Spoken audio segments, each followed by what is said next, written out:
A wonderful weekend. It certainly had a stunning development dropped right into the middle of it. It's one of those where I think you'll always remember where you were when you heard the news Saturday night that Andrew Luck is retiring from the National Football League. Dan is here. Bob is here.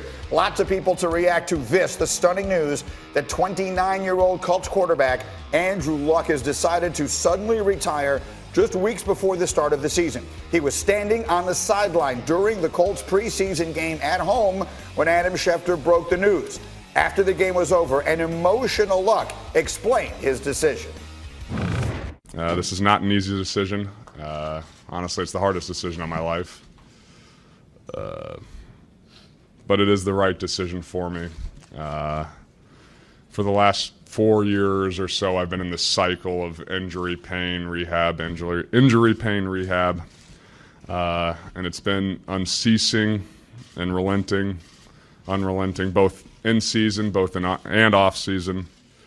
And I felt stuck in it, and the only way I see out is to no longer play football.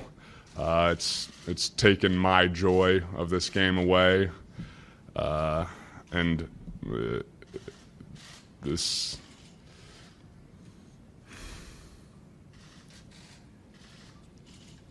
sorry.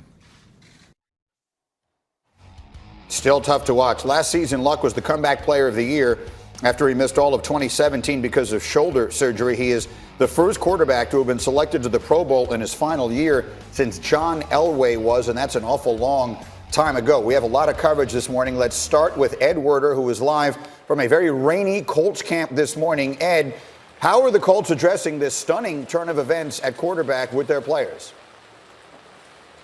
Yeah, Greeny, the Indiana skies weep for the Colts and Andrew Luck. I spoke to GM Chris Ballard, and he told me that head coach Frank Reich will handle the conversations here this morning with the players at the beginning of a short week of preparation that concludes the NFL preseason. The Colts have officially placed Luck on the reserve retired list, and someone who knows him well told me that he believes at the moment that he's done forever with football. Ballard said the Colts will, quote, weather the storm this week and then get ready for week one of the regular season against the Chargers. Reich's scheduled to be available at a news conference around noon, with Brissett also available, and then the locker room open to the media before practice. Now, it's interesting to note, Greeny, that Brissett's in the final year of his contract. Ballard wouldn't say if he'd renegotiate an extension now that he's the starter.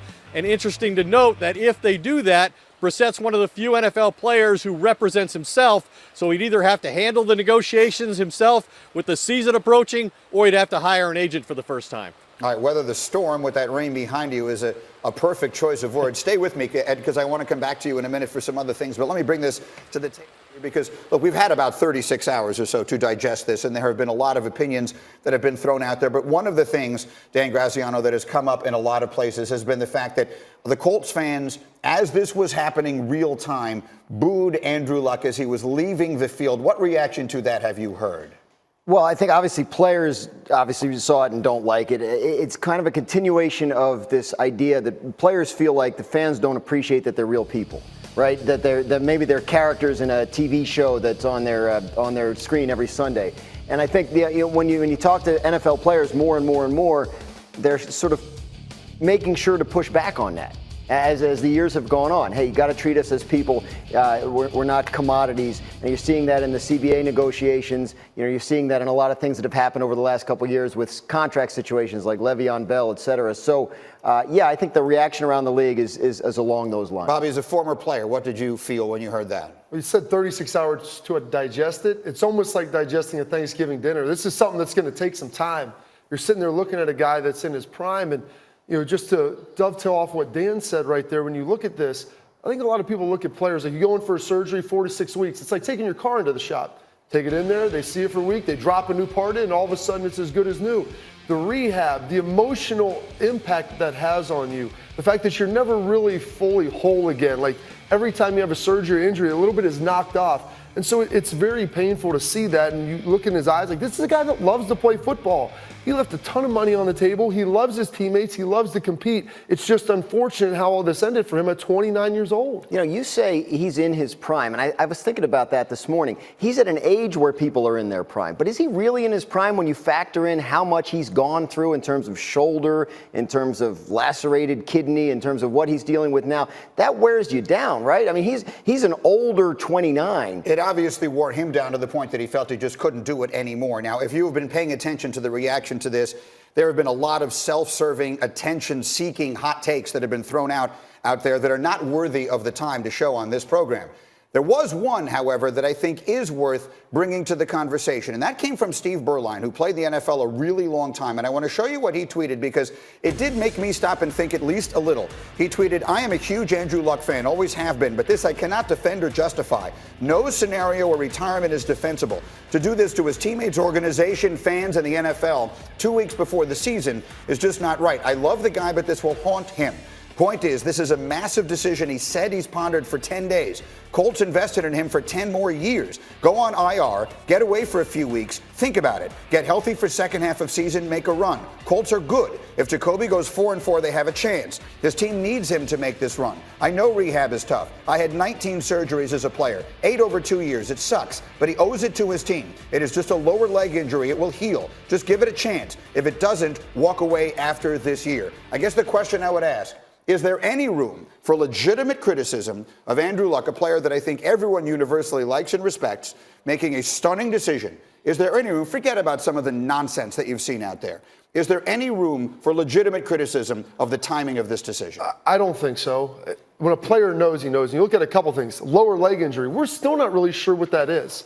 No one's really talked about the timeline. They haven't really given a lot of specifics. You've heard it, bone, muscle, foot, ankle, calf. Like, we're not really sure.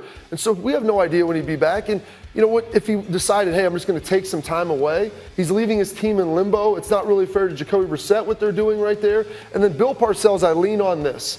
He said when a player starts thinking about retirement, they're already retired. In your mind, once you start going down that road, it's really tough to come back from it. Andrew Luck is a smart guy. He's not going to act in haste. I think this is something that was well thought out, and he knew this is the only logical conclusion. Yeah, there's no problem with somebody saying, I would have handled it differently. But when you start saying things like there's no excuse for this, when you start saying this is how you have to handle it and this is how you can handle it, you're ignoring the fact that everyone's different and different things matter to different people.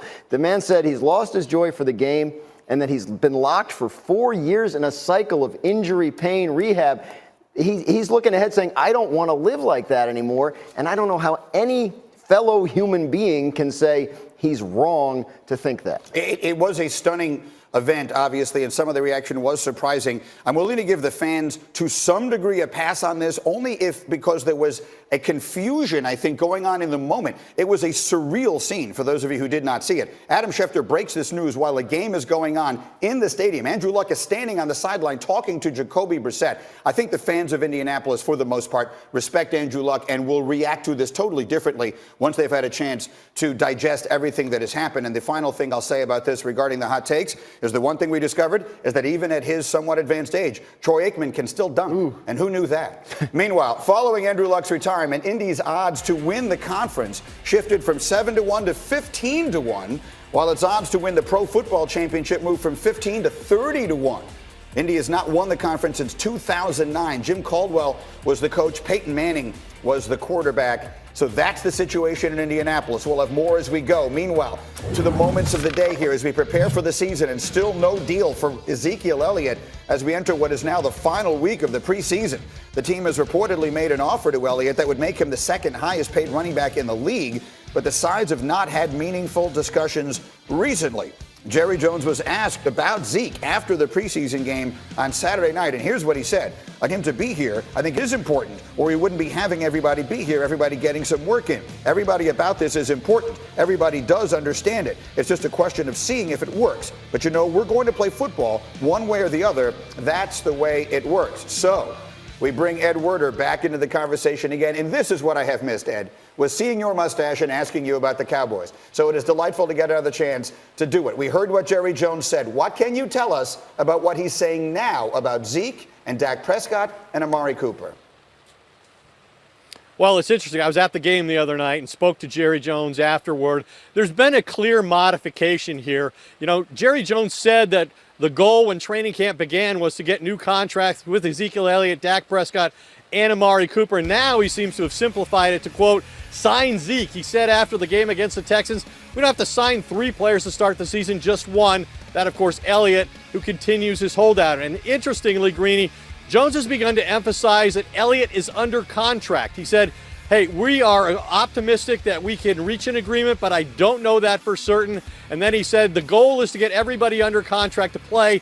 Zeke is under contract. So I found it instructive that Jones, when he was asked whether he thought Prescott would have an issue playing this whole season under terms of his rookie contract as one of the most underpaid starters in the league, he said, not one bit. And Prescott, Greeny, said, he's more prepared than ever to lead the team into his 4th NFL regular season as they're just a week and a half away from getting started. Yeah, so that one is, he's there. That's not a problem. But Zeke, obviously, while under contract, is not there. Is there any expectation, Ed, that Zeke Elliott will report if he does not get a new deal?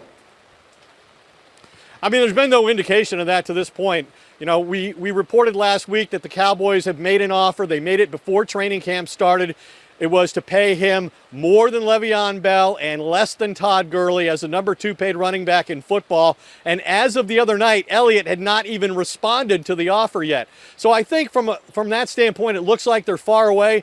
But in reality, I'm not sure they really are, because the Cowboys have at least set the precedent of signing players with 2 or more years left before their contract expires. They did it last week with Jalen Smith. They did it with Tyron Smith, their left tackle. So they're not trying to say that there's no precedent for what Zeke is asking us to do. The difference is whatever, a couple of $1 million in cash here. But I think Jerry certainly recognizes the value that Ezekiel Elliott brings to the Cowboys. All right, Edward, it's so well done. It's wonderful to have you back, and we'll be doing this often as we work our way towards the season. Thank you. Let me take it back to the table here. Dan Graziano, it is getting to be time. I feel like we've been talking about this forever, but we are getting really close to the point of no return, at least as far as the regular season beginning is concerned. Right. Look, this is a big week coming up because the last preseason games are Thursday, and once those are complete, that's when the last couple of years you've seen guys come back. Le'Veon Bell 2 years ago, Aaron Donald, a couple of years in a row. Once the preseason games are over, and it's time to have that regular season week of preparation for week 1.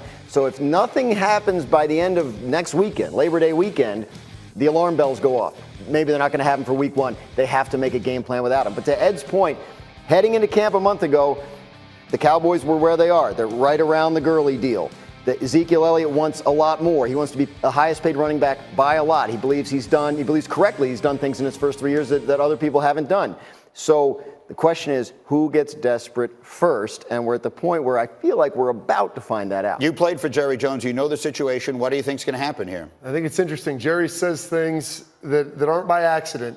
And when he talked about, we're not trying to get 3 guys signed, we're trying to get 1 guy signed.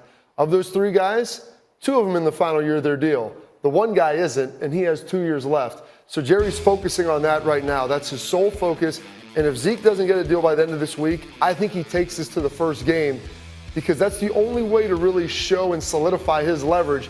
Even if they beat the Giants in week 1, that'll still ratchet up his leverage a little bit if they struggle running the football. I want to put the schedule up here, Dan, so everyone can see. They open with back-to-back division games. Right. And now look, I mean, we can say chance to win, those look like easy games, but I'm sure the Cowboys aren't looking at it like that. They want Ezekiel Elliott in there. Look, to Bobby's point on leverage, this is the player's leverage. I won't show up, and that's why he's the priority right now. Dak is there. Amari is there. The rules next year, by the way, unless there's a new CBA, they could franchise Dak and put transition tag on Amari Cooper next year if they wanted to. So those are back burner issues.